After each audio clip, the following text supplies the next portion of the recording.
Alright, what's up guys? My name is Zach and today I am driving a 2007 Mazdaspeed 3. Up front is a 2.3 liter turbocharged inline 4.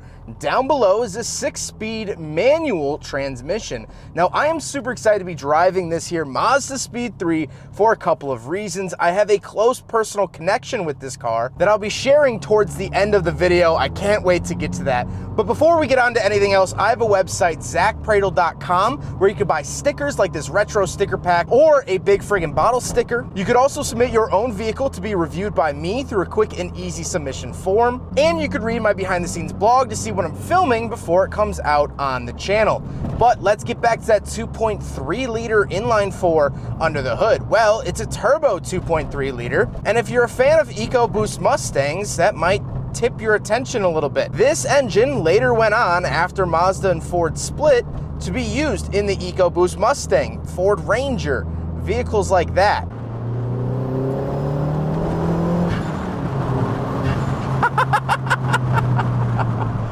Oh my God. These cars are incredibly, incredibly fun.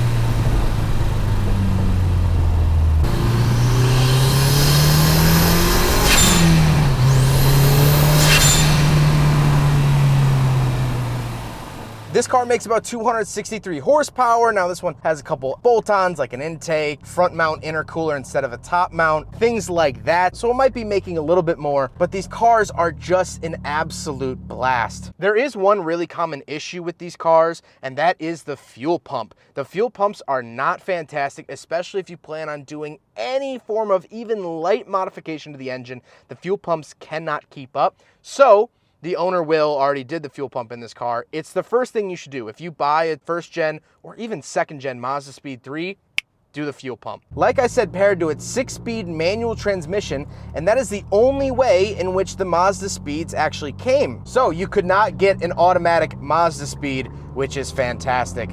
Last but not least, the Mazdaspeed 3 is front-wheel drive, and there's something interesting that goes with that. These cars suffer terribly from torque steer because they have unequal length axles going to either front wheel. One of them is larger than the other. Think about trying to curl a 10-pound weight in your left hand and a 25-pound weight in your right hand. That's basically what this car goes through. And so, when you get on the power, your car wants to turn right. Now, some tuning companies say that they have the ability to tune this out.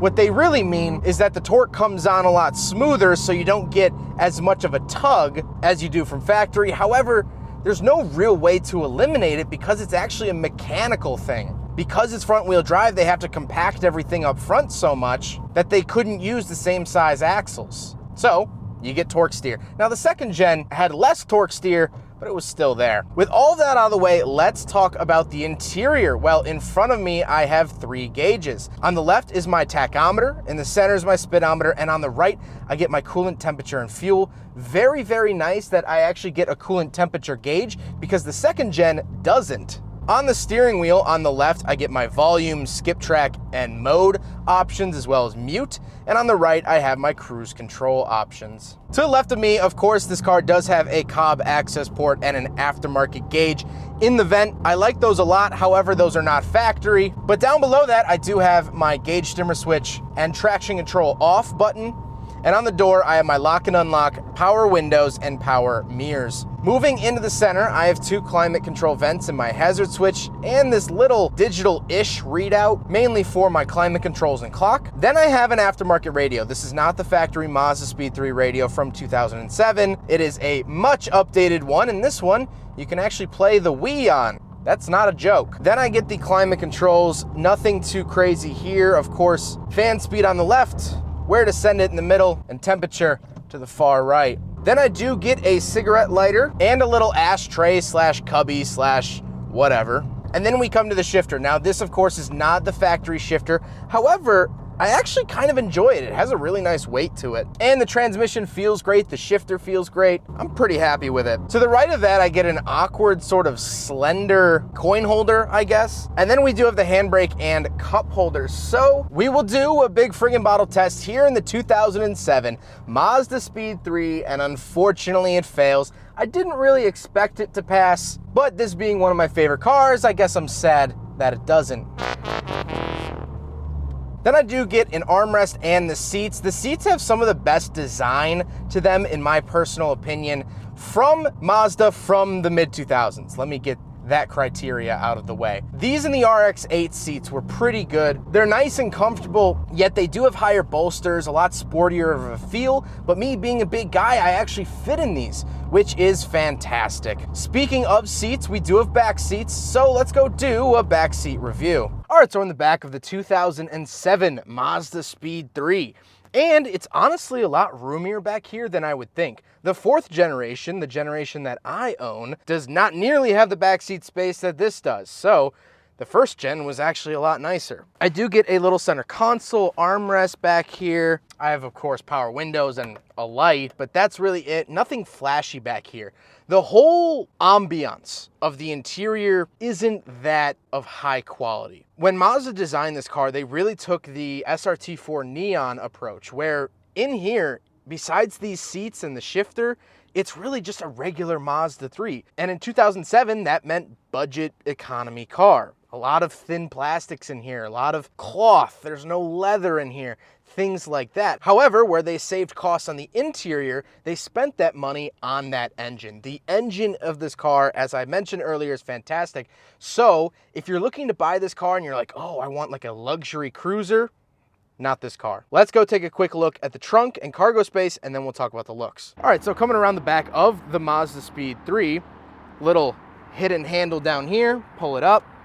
And as you can see, a little bit of space is taken up by some tunes, but this is the nice part of the Mazdaspeed 3 is the hatch is actually really, really useful when you don't have giant speakers in it. I actually went on a road trip in a 2007 Mazdaspeed 3 and it was fantastic. It did everything. This is the practicality that the Mazdaspeed 3 brought to market back in 2007. Yes, it's fast. Yes, it's quick. Yes, it's fun to drive, but you also get this fantastic hatch to fit all your luggage and live your life with, which is just great. Now we gotta talk about the looks. And first of all, you don't really see many Mazdaspeed 3s in red. So it's nice to have that sort of change of pace. The second thing is that I like the subtle hints that the Mazdaspeed 3 gets, especially the wing out back, and I'll show a picture. These are the stock wheels, albeit bronze, but normally they're silver, but that's the pattern of the stock wheels. Overall, I really, really like the look of the first gen. It's not overly smiley like the second gen, and I just think it looks compact. I think it looks good, especially for a mid-2000s car.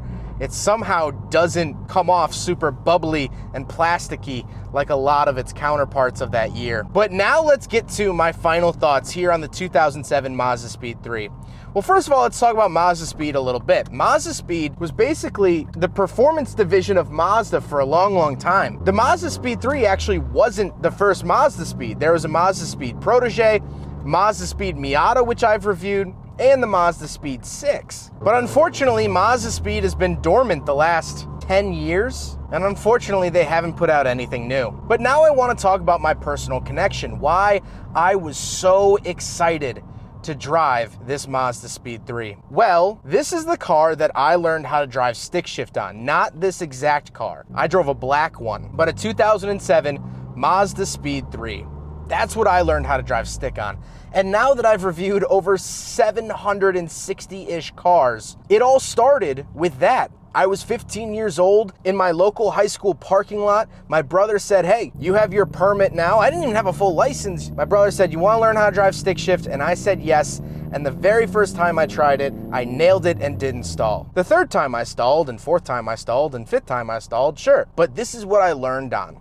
And so my broader point is that I set up my little camera, I get my little Stitch t-shirt on, and I review a lot of cars. It's my full-time job. And sometimes I dislike a car because I dislike the experience in which I had in that car. It all comes down to personal experience. This, to me, the 2007 Mazdaspeed 3 is one of the best cars in the world because I have that experience with it. Yes, the turbo engine is fantastic. The shifter feel is great. It's practical. It looks good. But to me, learning how to drive stick shift was one of the most important moments in my life, and that was in this car. And so to me, this will always be good. This will always be up there with the best cars because of an experience like that. And the reason I bring that up is because if I ever dislike a car that you have an experience like that in, that doesn't invalidate your feelings. That doesn't invalidate your experiences. Every single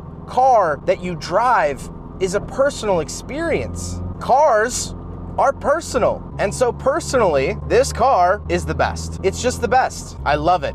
I really, really love it.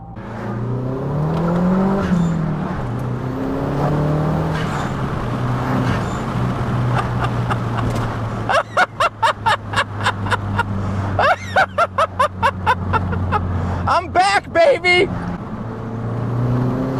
Oh, it's so good. It's so good. Well, I hope you guys enjoyed the video. Huge thank you to Will for letting me take out his Mazdaspeed 3, a fellow first generation Mazda RX-7 owner as well, for better or for worse. I can't thank Will enough. This has been an absolutely awesome experience. I've gotten to relive such an important piece of my life and honestly career, because without learning stick shift on that car, I don't know where I would have learned it. I hope you guys enjoyed the video. Don't forget to rate the video, comment on the video, and subscribe if you really liked it. Take care, guys.